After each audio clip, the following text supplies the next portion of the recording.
Over my many years covering retro games here on YouTube, I have always kind of focused on these guys right here, portable solutions. And that has always invited the question, but Izzy, why invest on these portable devices when the same kind of gameplay can be had, often for less, on a bigger screen with easier multiplayer support if you buy an Android TV box? Android TV boxes have been around for quite a while, but I have been a portable gamer through and through, so they never really piqued my interest until I was sent this guy right here to review here on the channel. This is the X Max, and I can honestly say it fundamentally changed the way I play retro games, and I think it could do the same for you. But what's so great about it? Let's have a look. Typically when companies offer me products to review here on the channel, I try to stick with things that I believe either myself or my audience will think it's cool. Something that I can see myself playing with months after I've done the review.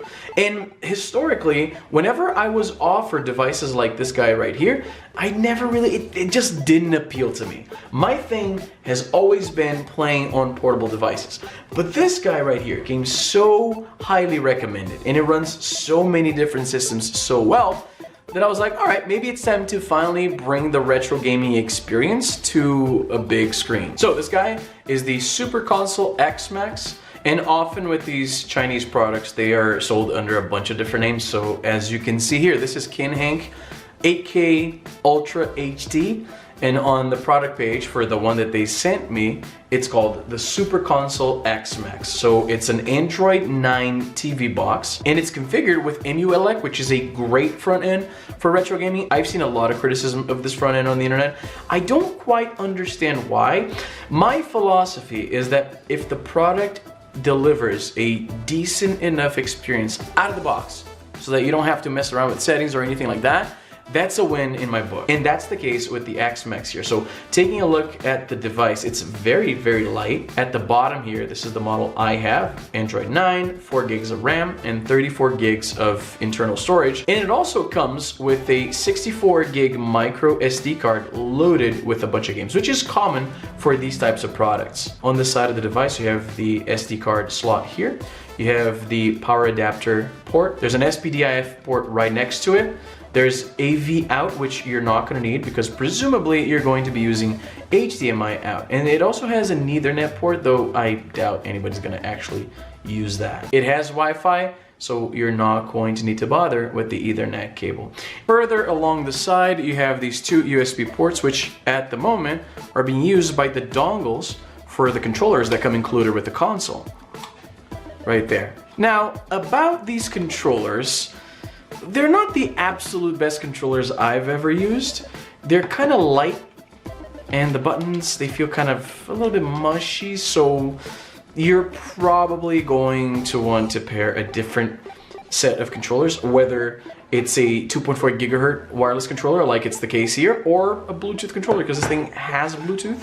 So something like the 8-bit DO controllers would work really well. Though these here, without the grips for the hands here, they're probably not going to be great for extended play sessions, but the buttons are definitely better. These things run on 2 AAA batteries, and I can tell you, after playing with this thing for months, haven't needed to change the batteries yet, so that's good.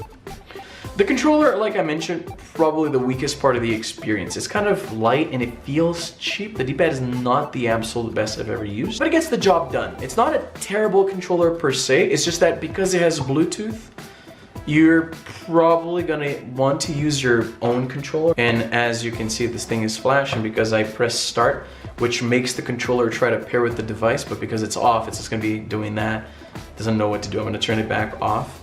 The whole overall, the controller experience feels kind of cheap, but whatever. It's a cheap device, so I can see where they cut corners to keep the price low. Like I mentioned, this thing comes preloaded with a bunch of games, probably more than you'll need. There hasn't been yet a game that I wanted to play on any of the given devices this thing runs, and I didn't find, actually, no, I take that back. There's one game, Warcraft 2 for the PS1. In fact, it didn't come with a whole bunch of PS1 games, but I'm still working through my SNES and Sega Genesis back catalog, so maybe that's why. If you buy this thing to play PS1 games, you're gonna need to have your own ISOs. But what is the actual experience like? Well, let's have a look. So this is the Emuelec front end that you're going to find when you first boot up your XMAX. If you've ever played around with a device like the RG351V, for instance, which I've reviewed here on the channel, you're familiar with this already. There's several ways to customize this experience, but I find that out of the box, it's pretty decent. So there's going to be a bunch of menus to navigate here. You're going to have all the games here. Then your favorites, Atari 2600, Atari 5200, Atari 7800, Atari Lynx, the Commodore 64, Commodore Amiga 500, the Nintendo Game & Watch, which is, I love this actually. I have never seen before the XMAX a retro gaming console that has Game & Watch games. So when you load up the interface here, once you go into that menu, you see all the games here and you have a picture of what the game looks like, the box, the little game here on the corner. That's really freaking cool. And even a description of the game. So this is really freaking cool. I never expected to play these games on a big screen, and now it's possible. This is one of those situations where your memories are probably better than the games themselves. Because these were LCD games, right? So these are just like, they're kind of like playing with a calculator, really. I don't think you could consider these things video games. But yeah, it's there. If you want to relive those memories, that's available on the XMAX. So let's go back here. So there's also NES, the Famicom Disk System, the Game Boy. Oh, also, I should mention, you can just hide the systems that you're not super interested in to make navigation a little bit easier. If you press the start button anywhere on the main menu and you go into game collection settings, you can actually choose the systems you want to show up. So as you can see, I actually have a bunch that are turned off because I'm just not that interested in those games. You can just, for the full experience, check everything here. But then it takes a while to get to the games you actually want to play, so there's that. But as you can see, this thing emulates a lot of systems. I don't think you'll be disappointed with the selection here. This thing is pretty competent. So let's see here. Let's go back out. So because I think I selected, what was it, Atari 800? The whole thing is going to refresh to display this new system. So now, there you go, Atari 800, which wasn't available before. So there's a lot, Atari ST, oh my God. Even for somebody like me who lives and breathes retro games, there's systems here that I never even heard of. So there's Nintendo Game Boy. Again, I love how you have the list of games, and there is a lot of them. And a description of the game, a screenshot of the game, the box art. It's awesome, especially because there's a lot of these games that I was familiar with from just hearing people talk about them. But it's another thing altogether to actually have a little screenshot. You get an idea of what the game is like. It's awesome. So let's go back out. You have Super Nintendo. This is where I spend most of my time. And as you can see, oh my goodness, yeah, I forgot about that. So if you hover over a game for a while, it'll start playing a little video of what the gameplay looks like. So for Aladdin there, and it's quite loud. So you have like a bunch of games. Some of these, the ones with the little star next to them, I set them as my favorites, so they go to the very top of the list. It's a lot easier to find them that way. There are, like, you can't overstate how many freaking games are included in this presentation with the thumbnail of the game and the box art, and it shows you the year that it was released and everything. It's pretty freaking awesome. It's like a great way to experience these games on a big screen, especially when you have friends over. When my friends come over and they see this, like, I've had to answer this question so many times. What is this thing called? Where'd you buy it? How much was it? Because it's so easy to fall in love with something that has this many retro titles, and it's so easy to there's Virtual Boy even. So there's all the Virtual Boy games there. So you got Nintendo 64. That's one that I'm sure you guys are curious about. Nintendo 64 is historically a little iffy when it comes to emulation. So I'll play some of the games there. And at the bottom there, you see too how many games are loaded. So there it says right there, 75 games. That's a lot of titles. So there you go. All the classics are there. And again, I'm showing you the experience right out of the box. You can change the way these are displayed. Instead of having a list of games with thumbnail and everything, you can have this displayed in a different way. But I didn't load any extra games. I didn't load any of the images. What you see here is exactly what came out of the box. So I'll get back to Nintendo 64 in a while, but let's go back to all the games that this thing emulates. So Nintendo Game Boy Color, you got those there. So if you press right or left on the controller, you go to the next console, and you can always press A to go back to the main screen. So Nintendo Game Boy Advance, so you're gonna find, you know, all the classics there too. Nintendo DS, which runs better than I expected actually, and I'll show you that in a moment. Sega SG-1000, we're back into those systems that I mentioned I never even heard of. Anyway, so we got the Master System, the Sega Genesis, the Game Gear, the Mega Drive, which is basically what the Sega Genesis was known as outside of North America, the Sega 32X, Sega CD, Sega Saturn. By the way, Bomberman on the Sega Saturn is dope. Perhaps the best version of the game I've ever played. And I've been playing Bomberman since like the very first one, so that's saying something. Dreamcast, PlayStation, like I mentioned, it didn't come preloaded with a lot of games. That's something I'm gonna have to change. I'm gonna have to load some of my own games on this. But I've been playing a lot of Mortal Kombat 4 with my younger siblings. Come here, come here.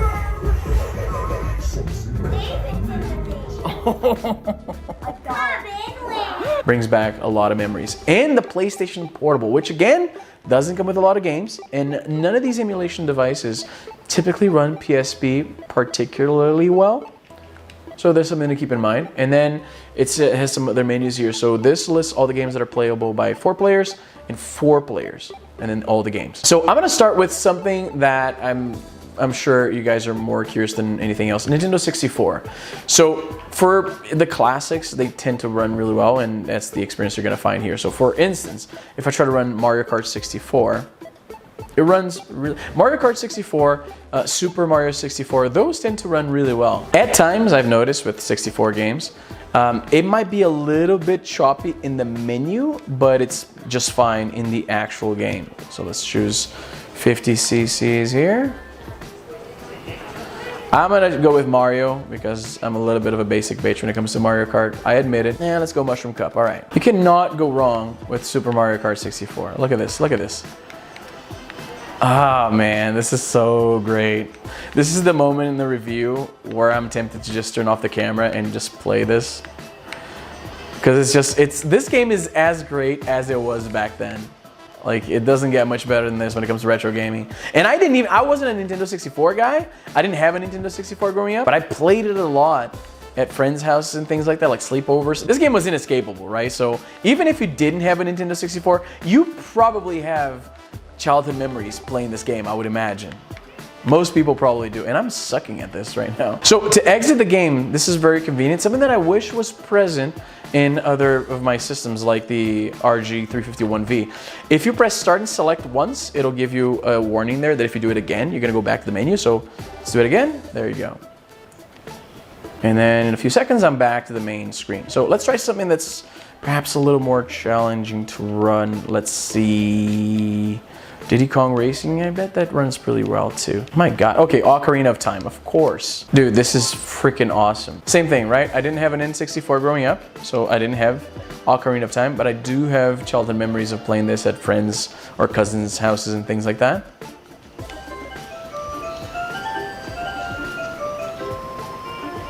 Man, I gotta say, Nintendo 64 3D graphics did not age well at all. So slight slowdown there, as you can see, but overall the game plays really well. Oh, that draw distance. She just like popped into, oh my God, I did not remember the draw distance being this bad. Holy crap. Oh yeah, it works really well. Let me try a different game here. Let's go back. I'm gonna press start and select real quick there. And again, Mega Man 64. I don't think this is a very good Mega Man game. Paper Mario, okay. Power Rangers Lightspeed Rescue. This one I did play actually. Some guy in my neighborhood had it and for some reason we loved it. Worms Armageddon, such a classic game. Yoshi's Story. Let's see, Tony's, okay. This is happening. Oh, hells yeah, dude. Though I will say I am far more familiar with the PlayStation version of this. Let's do a free skate. Tony Hawk, of course. Again, going with the basic bitch theme here. I play with Mario on Mario Kart and I play with Tony Hawk on Tony Hawk's Pro Skater. I'm basic like that. All right, here we go.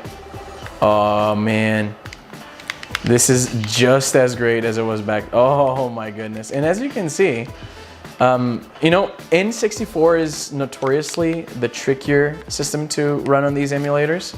Definitely on anything portable. It's hard to get decent N64 gameplay. Oh shoot, that was not great.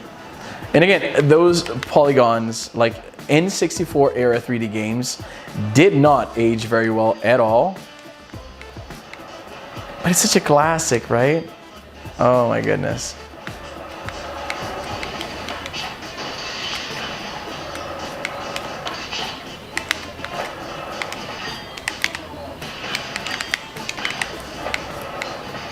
Again, it's the moment in the review where I'm like, all right, I can just end it right here and go back to playing, right? This, I gotta say, if you have something like this and you have friends coming over, this is gonna blow their minds. I guarantee you. Like, there's nothing better for a get-together with friends who enjoy retro games than a system like this, because you just have so many titles at your disposal here. So you got your Pokemon, you got, oh yeah, Nintendo DS. Let me show you some of this. So I'm doing a new Super Mario Brothers run on this thing here, and you can have the screens oriented in many different ways. And the way I'm going for this one, let me load my save here. Let's see. Did I not? Oh, I think I don't have a save here. There are different ways to have the screens showing up here. I chose this orientation. It just works better for me, but you know, it takes up more of the screen. You can have just on a regular DS, like top and bottom, but I like this way better. Look at this, dude. Oh, come on. Are you kidding? Oh my goodness. Seriously? Okay, let's go, let's go. Oh, Jesus Christ. I forgot how floaty Mario is in New Super Mario Brothers. It's the physics are, they take a little bit, oh shoot. They take a little bit getting used to. It's way floatier than I would have liked, or than I remembered, really. Oh my goodness. Like some of these Nintendo titles, they're just as good today as they were back then. Like I bought this on my Nintendo DS, my original Nintendo DS, when it first came out. And it's just so great.